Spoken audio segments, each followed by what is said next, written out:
Hi, Jenny. How are you doing? Hello, Max. I'm doing well. Great to see you. Yeah, nice to see you too. I'm Jenny Macdonald. I'm the writer and performer of the Tightrope Walker, and that show is on in Galway Theatre Festival on May 2nd and 3rd, 6 p.m. And Max is also on, but the next weekend, right, Max? That's right.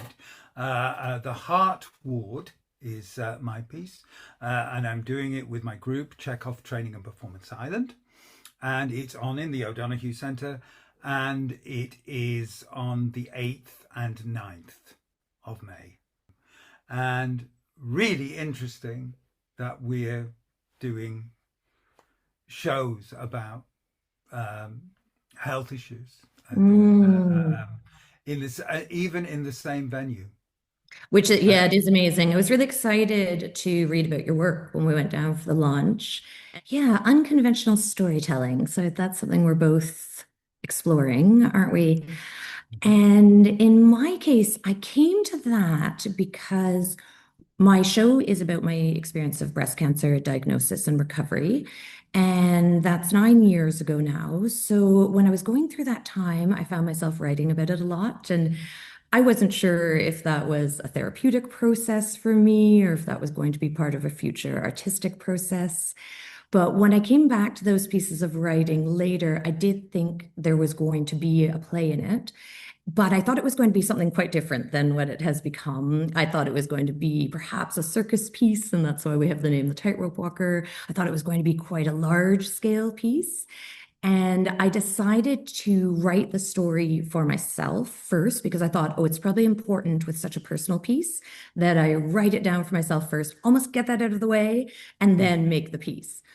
But what happened was I discovered that those writings became the piece. And as I was writing, it didn't come to me in a beginning, middle, end kind of a narrative. I was getting these snippets, these fragments of memory coming to me at different times in different orders. And I wanted to create something that would mirror that. I wanted to create a form that would mirror the way I went through illness and the way I remembered illness, which was that it was much more about chaos and disorder than about linear narrative. mhm. I was also ill, and I was in hospital last year. And when I was told after being in there already 2 weeks that I was going to be in another 6 weeks with intravenous Mm. antibiotics every 4 hours for Mm. 6 weeks, that was such a shock. And I thought I'm going to write about this. Mm. Me, it really, really did save me, and Mm. certainly saved my sanity. I felt, Mm. Mm. and but I wrote it as poetry, and I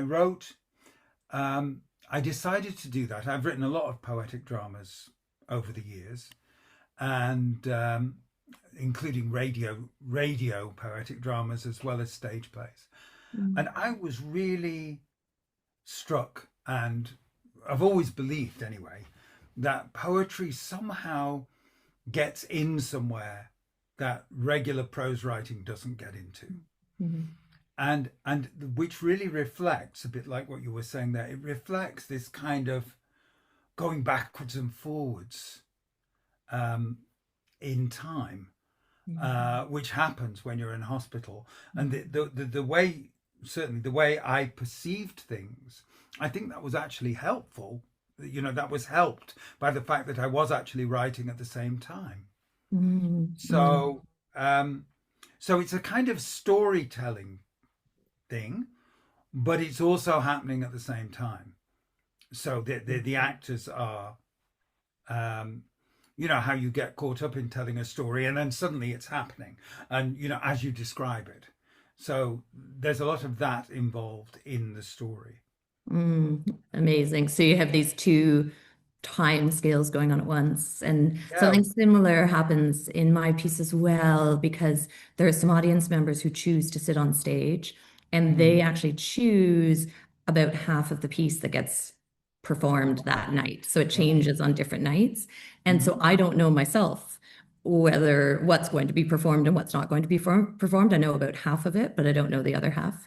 And that again, it reminds me of the experience that you're talking about in illness, of this kind of jumping around, time feeling very long, time feeling very short. So, Max, I am curious, what have you discovered in creating and in sharing the piece? Well, I think one of the things that's really been amazing about it is how it's, first of all, how it's transformed the experience itself. Mm. And I mean, I find myself now being amused by some of the things that happened when it wasn't amusing at all at the Yeah, time. yeah. Mm. And also to see, like, because I have four actors and I have a soundscape person as well, as you do too, I know. Mm. And I really, and their input, like John Daly's input, the soundscape, has made the piece more mythological than I expected. So Mm. I thought this is primarily about advocacy and standing up for yourself in the hospital. But it's become also a massively important about memory, about childhood memory, about how you, which was in the piece already, but how people kind of deal with memories in Yeah, hospital, it's really particularly. interesting. I mean, it sounds to me as you describe that, like the artist in you has met the you who was a patient. You know, it is a Yeah, story about being a patient, but the way that you're speaking about it, the fact that you're able to find humor maybe in places that were not at all humorous in the experiencing of them, that to me says that maybe there's this tension, positive tension going on between these two parts of you, the artist self and the patient self. Does that feel? yeah, no, no, it does. And um, I also felt that there was this kind of, that by making the piece, and this is still going on, and this, I don't know whether this is an experience you have yourself, but it's like it's still transformative. It's Mm, still working as mm. I'm kind of going, wow, yes, I never thought, I I didn't think that that was such a profound moment. That happens a lot. And how do you feel about that? What have you discovered in sharing the piece?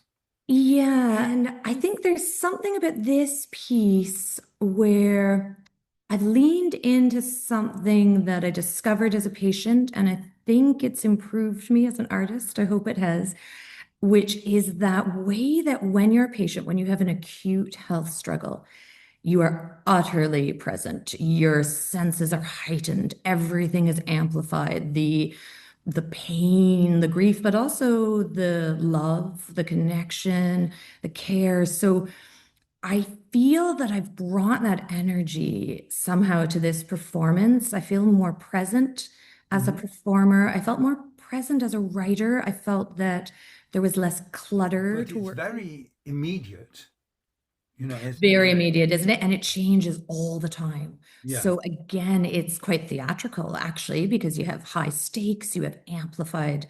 senses, and you have perpetual presence. And I think it can be different on any day, and it's different for every person. And I'm always trying to be very cautious when I tell people about this play to say it's certainly not, it's not, it's one person's experience of illness, and hopefully it has resonance for other people and for Yes. crises of all kinds beyond illness. But it changed for me every day, and I'm sure it's different for every person in how they experience it. But that connects with something I love about theater, that liveness. Yeah. I wonder what you really, what through this piece, what you have found out about what art can actually offer people, particularly people in times of crisis, maybe. I don't know. Yeah, yeah, yeah, yeah. Um, I think when we make art or when we creatively engage, we part of it is a process of making meaning. And then Hmm. when we find some meaning or also find solace, perhaps where we don't have answers, we can share it. And I think it's really helpful to share a story. I mean, stories exist to be told, and we're all a part of this larger human story, and to know that we connect in some way with other people, even for us to have this conversation. We're both theater makers. We've both had this experience of health crisis, and we're finding connection. We're finding connection in our experience. But I think whenever we're immersed in one thing, like the frailty of the physical body, it's exciting to explore the opposite force, the opposing force. That's Yes, where, exactly, that's where exactly. the tightrope comes from a bit for me. That is one of Michael Chekhov, who the acting technique that I am Yeah. most affiliated with. Yeah. He talked a lot about polarity, and I rehearse with that idea. What's the you're suffering, but somewhere you're really strong. And Exactly. somewhere, and or you're imprisoned, but somehow you feel free. Yes. And Yes. where do you how do you what does that struggle mean for a character or a piece of a poem or the story? I mean, I think this thing about finding a form is really important. And I mean, we had a very different, well, not a very, but a somewhat different beginning. And I went away one day, and that beginning is completely wrong, and it's written wrong, and it needs to be changed. Unfortunately, as I was the writer on the spot, I could do that, and now it has much more of a what Chekhov will call a sense of the whole, a feeling of the whole, Mm. um, which And isn't that I exciting? Yeah, it's so yeah. exciting. We can respond, that creativity is so generative, and it speaks to you. It's almost like this conversation with your ideas, isn't it? You start working on something, and then that night you're cooking dinner and your idea says to you, no, no, it actually should go this way. And Yeah. that's such a wonderful process to be part of when Yes. you've been in a process that has involved a lot of grief or a lot of loss, Mm, to make something. yeah. I firmly believe it's part of what we're here for. We're here to create. It's Yeah. one of the most human Yeah. things we Yeah. do. Yeah. I agree. I agree. And it really it helps make sense of the whole experience in a way. Like in my piece, you're dealing a lot with stuff, that was very difficult, and from the past. So it really helps you make sense of it. Like Absolutely. what was actually, how have I kind of become this person and become Yes. this person who's survived all this stuff. It Yes. gives people strength and Mm, resilience, yep. and an ability to understand things. Not just, Absolutely. Yeah. so I'm talking about the audience now. I'm Yes. hoping Yes. that the audience, I mean, the number of times people have read The Heart Ward and they've said to me, oh my God, that's exactly what happened to me, or I know that experience, or my mother had to go through that, or something like that. Exactly, Um, exactly. And I have the same experience. And that's really what it's ultimately about, isn't it? I mean, we're sharing these stories because other people in their own ways have lived these stories too. And so I think it helps all of us to share mm, them, mm, to listen and to be heard. Both is something that everybody's engaged in. Audiences, performers, artists of all kinds, people of all kinds.